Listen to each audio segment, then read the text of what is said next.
हिंदुस्तान और पाकिस्तान में एक बुनियादी फ़र्क है कि हिंदुस्तान हकीकत में जीता है, जबकि पाकिस्तान जो है वो ख्वाबों की दुनिया में रहकर ही खुश रहता है। हैप्पीनेस इंडेक्स तक तो अच्छा है, लेकिन उसके बाद शर्मिंदगी का सामना करना पड़ता है, और वही शर्मिंदगी आज पूरा पाकिस्तान कर रहा है, क्योंकि हिंदुस्तान ने ऐसा सबूत दिया है जो पाकिस्तान को आज पूरी दुनिया के सामने एक्सपोज कर रहा है। वो पाकिस्तान जो झूठ की बुनियाद पर जीत का जश्न मना रहा था, शहरों में पटाखे फोड़ रहा था, प्रधानमंत्री ऐसे रिएक्ट कर रहे थे मानो जैसे दुनिया के बादशाह बन गए हो, लेकिन अब मुंह छिपाए नहीं छिप पा रहे। वो शर्मिंदगी है जो पाकिस्तान की तारीख में लोगों को याद रहेगी, क्योंकि भारत ने न सिर्फ पाकिस्तान के आतंकी अड्डों, सैन्य ठिकानों को मलबे में बदला, बल्कि अब दुनिया के सामने पक्का सबूत रख दिया। और इस पक्के सबूत का असर ये है कि पाकिस्तान की बची कुछ इज्जत भी तार तार हो गई, क्योंकि पाकिस्तानी सेना जो है वो तो अपने चड्डी बनियान ऑपरेशन, मसूर की दाल ऑपरेशन के नाम पे सोशल मीडिया पे बकैती कर रही थी। उनके रक्षा मंत्री को हमने देखा, जी सबूत कहाँ पर है? सोशल मीडिया पर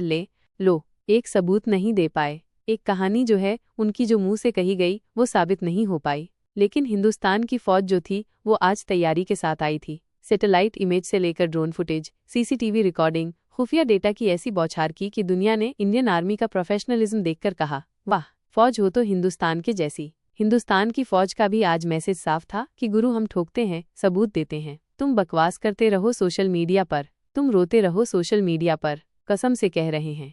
इंडियन आर्मी की प्रेस कॉन्फ्रेंस जो थी वो किसी ब्लॉकबस्टर एक्शन मूवी से कम नहीं थी। हर दावा जो किया गया वो सबूतों के साथ था। हर सवाल का जवाब जो था वो तीखा और ठोस था। डीजी ऑपरेशन ने जब माइक थामा और ये कहा कि हमारा काम निशाना साधना है, लाशें गिनना नहीं, तो लगा कि यार पीछे से सीटी मार दो। सीटी मार मूवमेंट था वो, और सारी दुनिया जो है वो आज हिंदुस्तान को देख रही है, और हिंदुस्तानी जो है वो मंद मंद मुस्कुरा रहे हैं, कह रहे हैं भाई साहब फौज हो तो ऐसी। हिंदुस्तान की तरफ से कहा गया कि कब्र खोदने का काम जो है वो पाकिस्तान का है, वहाँ लाशें कितनी गिरेंगी वो हम तय करेंगे। और ये हुआ भी। हिंदुस्तान ने 100 से ज्यादा आतंकवादी ठोक दी, जिसमें कंधार हाईजैक के मास्टरमाइंड मुफ्ती अब्दुल रऊफ असगर, पुलवामा के गुनहगार यूसुफ अजार शामिल थे। इसके अलावा पाकिस्तानी सेना को झटका लगा। पाकिस्तानी सेना के 35 से 40 अधिकारी मारे गए हैं।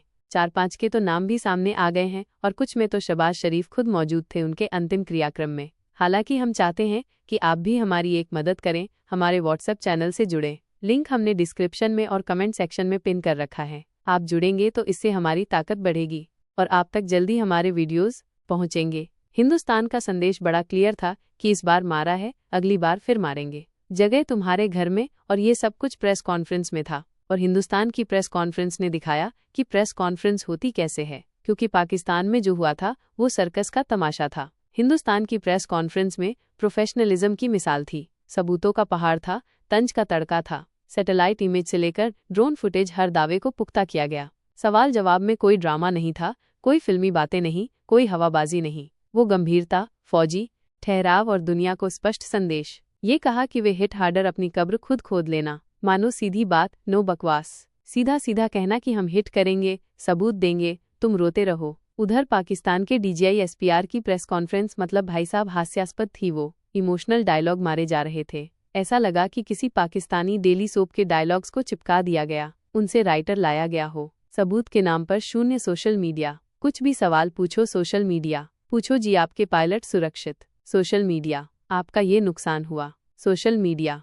इंडिया को क्या हुआ? Social media. इसीलिए आज सोशल मीडिया जो है वो सारी दुनिया हंस रही है जब हिंदुस्तान ने सबूत पेश किए। पाकिस्तान एक्सपोज के नाम से ट्रेंड चल रहा है। इंडियन आर्मी के प्रोफेशनलिज्म को देखकर पाकिस्तान एक्चुअली ऑलरेडी एक्सपोज्ड है, क्योंकि पाकिस्तान रियलिटी में तो है नहीं। पाकिस्तान ने आज सुबह सुबह भी मैंने देखा, सुबह सुबह जब मैंने सोशल मीडिया खोलना शुरू किया तो एक पोस्ट आई कि टेलीग्राफ ने छापा है कि पाकिस्तान की जो एयरफोर्स है वो नंबर 1 है। बाद में जूम करके देखा, भाई साहब इतनी सस्ती एडिटिंग करवाई थी फोटोशॉप से। हमें लगा यार कम से कम कह दें कि भाई एक वीडियो एडिटर या फोटो एडिटर रख लो यार। मतलब सबूत इतने सस्ते क्वालिटी में, सबूत HD क्वालिटी में दिया, और आज हिंदुस्तान ने पाकिस्तान की बेइज्जती जो है वो फुल HD ट्रेलर में की है। ऐसे ऐसे सबूत किए हैं जो भाई साहब मानो माइक ड्रॉप मूवमेंट वाले थे। दुनिया के सामने पाकिस्तान की सारी पोल खोल दी गई। ये रहा वो सबूत, ये रहा सबूत, ये रहा सबूत। पाकिस्तान आज दुनिया के सामने नंगा हो गया।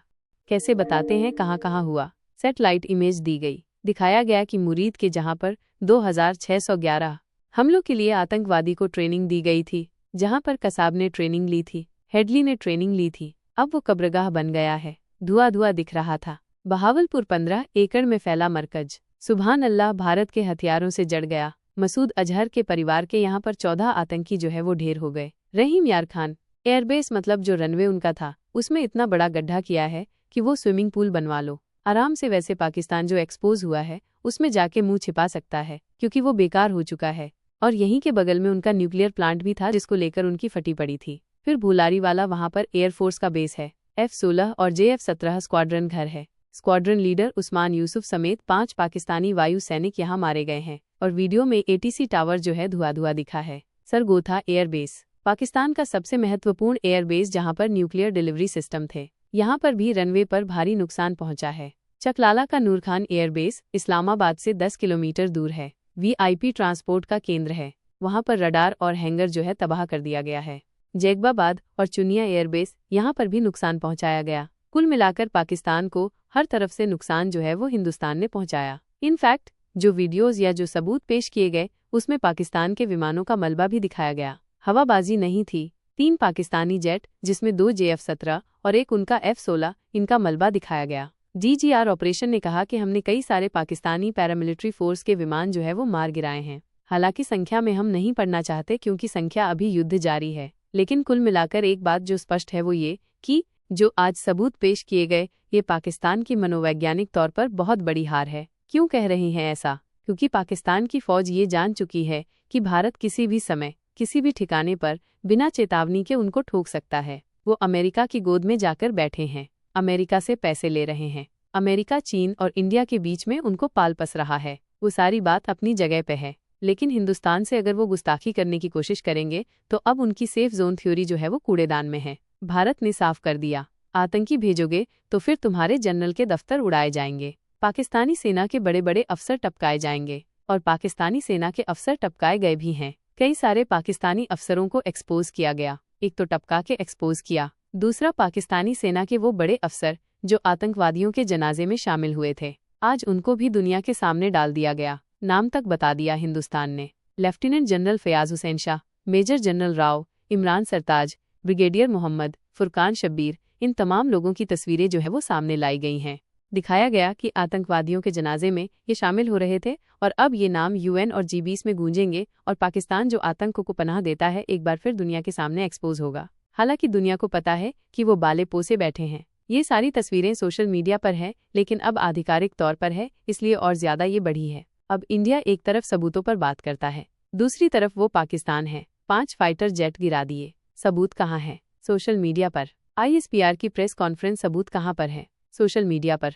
और इसीलिए आज दुनिया कह रही है कि तुम सोशल मीडिया के हीरो हो। तुमने जंग भी सोशल मीडिया पे ही जीती है, क्योंकि ऑपरेशन सिंदूर के जरिए भारत ने पाकिस्तान को न सिर्फ धूल चटाई बल्कि दोनों देशों की सैन्य ताकत, रणनीतिक ताकत और प्रोफेशनलिज्म को लेकर भी श्रेष्ठता साबित कर दी। और बिल्कुल क्लियर था, 9 आतंकवादी कैंप तबाह। आतंकवादियों ने कब्रगाह पाकिस्तान को मनोवैज्ञानिक तौर पर हराया। 100 से ज्यादा आतंकवादियों को ठोका, जिसमें कंधार का बदला था, पुलवामा का बदला था, संसद हमले का बदला था। इन सबको ठोका, अलग अलग कैंप्स तबाह किए जहां पर नए आतंकवादी पैदा होते, उनके एयरबेस को तबाह किया, जिससे उनको पता लगा कि जिस वायुसेना के गुमान में वो थे वो खत्म हो गए। जिस पाकिस्तानी सैनिकों को लेकर वो फक्र महसूस करते थे उनकी लाशें भी दिखाई पड़ गईं और दुनिया की नज़र में उनको बेइज्जत भी किया, क्योंकि दुनिया को भी पता लगा कि भाई साहब एक इंडियन आर्मी है जो जब प्रेस कॉन्फ्रेंस करती है तो चिट्ठा लेकर बैठती है, सबूत लेकर बैठती है, और एक पाकिस्तान की आर्मी है जो जब बैठती है तो बकवास करती है। पाकिस्तान की जनता भी आज कह रही है कि भाई साहब हमारी सेना क्यों सबूत नहीं दे पा रही। पाकिस्तान के अंदर तो पटाखे फोड़े जा रहे हैं, लेकिन अगर सबूत दे दे तो शायद वो भी कुछ कह ले। लेकिन हम तो यही कहेंगे कि वो जो गड्ढा खोदा गया है उसी में आज मुंह छिपाई है, क्योंकि बाकी जगह नहीं है। फिलहाल भारत के सबूतों ने पाकिस्तान को पूरी तरह से बेनकाब कर दिया। पाकिस्तान हालांकि अभी भी, जैसा हमने कल भी एक वीडियो में कहा था कि खुश रहना पाकिस्तान को आता है, मतलब अगर ख्वाबों की कोई दुनिया होती तो पाकिस्तान शायद उसका बादशाह होता, क्योंकि वो हार को भी ख्वाबों में जीत में तब्दील कर लेते और ये उनकी बहुत यूनिक कला है, और इसीलिए शायद भारत उनसे हर जगह आगे है। लेकिन हैप्पीनेस इंडेक्स में वो हमसे आगे निकल गए, क्योंकि अगर आपने पतन को ही उत्थान मान लिया तो फिर आपको कोई क्या कर सकता है। बेशर्मी की जीत का जश्न वो मना रहे हैं, लेकिन हकीकत जो है उनके ख्वाबों से बड़ी अलग है, और इसीलिए भारतीय सेना ने आज स्पष्ट कर दिया है कि हम इसी तरह से जाएंगे। तुम अपने मुगालते में खुश रहो, हम तुम्हें मटियामेट करके खुश रहेंगे। साथ ही चेतावनी भी है कि अगली बार कुछ किया तो कराची पोर्ट से लेकर ग्वादर तक भी धुआं धुआं होगा। क्योंकि इंडियन नेवी का जिक्र हुआ था लास्ट में और कहा गया था कि नेवी तैयार थी कराची पोर्ट पर। हैसियत दिखाने के लिए हम एज ले रहे थे पाकिस्तान। ठीक है, मतलब हमारे सबूत चले गए। बाकी पाकिस्तानियों को इतना ही संदेश है कि भाई साहब आप भी अपने ऑपरेशन चड्डी बनियान वाले वीडियो अपलोड कर दो। हमने तो दुनिया को दिखा दिया कि कैसे बाजी मारी जाती है। आप जश्न मनाओ, लेकिन कुछ खबरें जो है वो और बढ़ा लो और अपने भी ऑपरेशन नहीं कुछ तस्वीरें ले आओ। नहीं तो इंतजार करो, क्योंकि हमारे साइड से कह दिया गया है कि ऑपरेशन सिंदूर जो है अभी खत्म नहीं हुआ है। आप बैठे हो डोनाल्ड ट्रंप की गोद में, लेकिन अभी भी पिक्चर बाकी है मेरे दोस्त। ये खामोशी जो है ये तबाही के पहले की खामोशी है। इंतजार करो, फिर वही है, कायदे में हो जाओ, फायदे में रहोगे, नहीं तो ऑपरेशन सिंदूर कंटिन्यूस।